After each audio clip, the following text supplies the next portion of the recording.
I don't know if most people realize how close we are to disaster on a daily basis with these viral diseases. I mean, they are knocking on our door. You know, they're here. All somebody needs to do is climb in an airplane. God forbid it's transmit as an aerosol. By the time the plane lands, everybody who was in that airplane is infected, everybody goes to different places, and now it spreads. Climate change, travel, demographics, conflict, they're all adding up to the spread of infectious disease. So you better be concerned.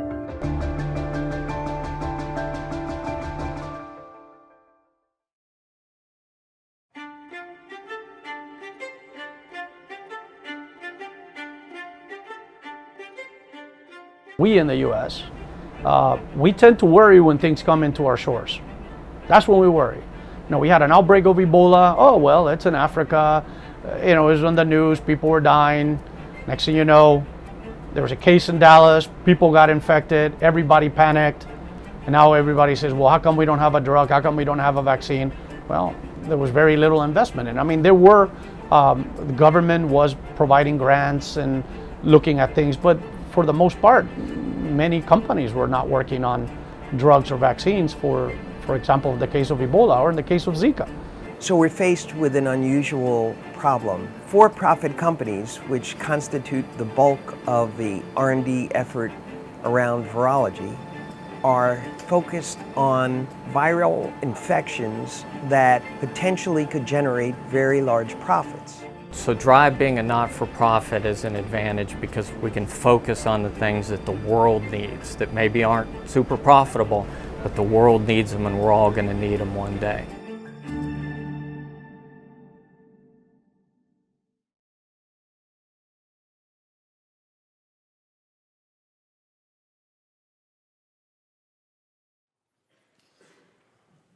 Drive's focus is on single-stranded viral RNA infections.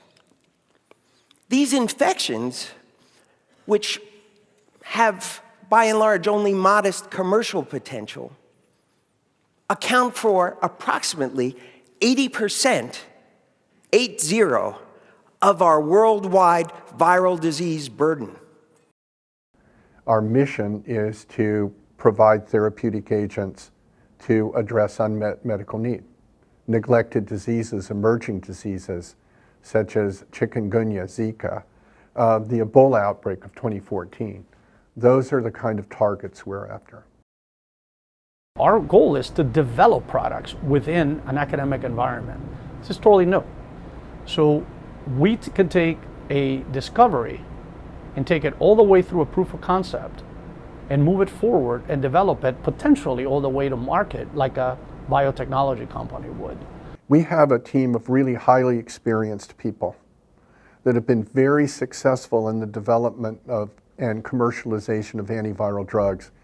And we know the development pathway all the way from discovery through FDA approval.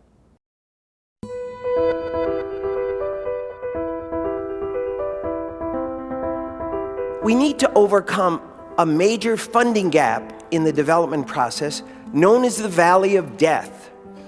What ends up happening a lot of the times is that you get to a certain point in the development of a product and you run out of cash. You run out of money. That's it. That product sits there and no one picks it up. If we were a biotech company or a pharmaceutical company, we could offer stock and have money come in to help develop those compounds. But we're a not-for-profit and we're going after some of these diseases that aren't so valuable. We've got the scientists who know what they're doing. We've got the equipment that we need, but we need funding to be able to bring these projects forward, get them to the public where they're needed.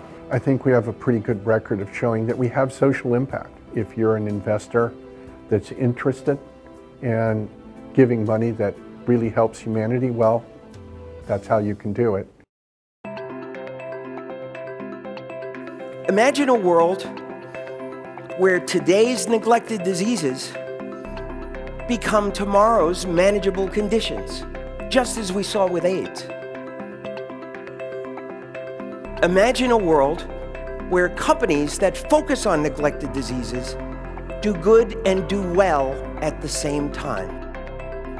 Even better, imagine a world where neglected diseases are things of the past.